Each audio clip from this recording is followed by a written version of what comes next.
एक वृक्ष के नीचे हमारे हनुमान जी महाराज और भरत भैया बैठे हुए थे।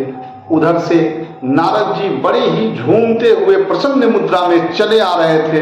हनुमान जी महाराज बोले, नारद जी बड़ी प्रसन्न हैं। नारद जी बोले कि भाई हम प्रभु के भक्त हैं, तो प्रसन्न नहीं रहें तो क्या रोएं? भरत भैया बोले कि नारद जी आप प्रभु के कौन से नंबर वाले के भक्त हैं? हमारे प्रभु के पास एक रजिस्टर है जिसमें आपका कौन सा नंबर भक्ति का है। नारद जी बोले कि भक्ति का कौन सा नंबर है ये पता नहीं है मुझे, तो अभी तक ये पता नहीं है कि प्रभु के पास भक्तों का रजिस्टर भी है। नारद जी प्रभु से बोले कि प्रभु एक भक्त का रजिस्टर आपके पास है, क्या मैं उसे देख सकता हूँ? प्रभु बोले कि वहाँ रखा है, लेकर देख लीजिए। नारद जी पूरा पन्ना को उलट उलट करके देखे, पहला में उन्हीं का नाम था और हमारे हनुमान जी महाराज और भरत भैया का नाम उसमें कहीं नहीं था। नारद जी की प्रसन्नता और बढ़ गई। नारद जी उधर से लौटे और हनुमान जी महाराज से बोले कि पहला नंबर, उस रजिस्टर पे मेरा नाम पहला नंबर पे है और पूरी रजिस्टर को मैंने खंगाल दिया।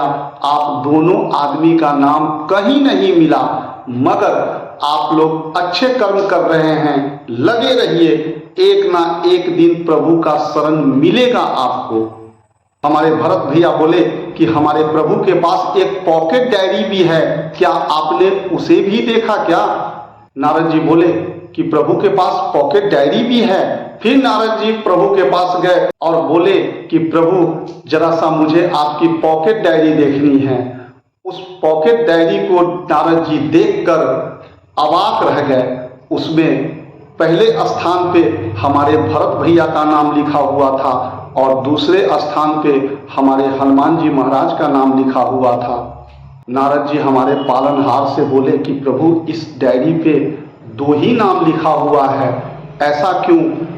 आपके रजिस्टर पे तो सभी भक्तों का नाम लिखा हुआ है, इसका रहस्य बताएं प्रभु। हमारे प्रभु बोले कि रजिस्टर पे जिसका नाम लिखा हुआ है नारद जी, वो मुझे याद करते हैं और इस पॉकेट डायरी पे जिसका नाम लिखा हुआ है हम उसे याद करते हैं।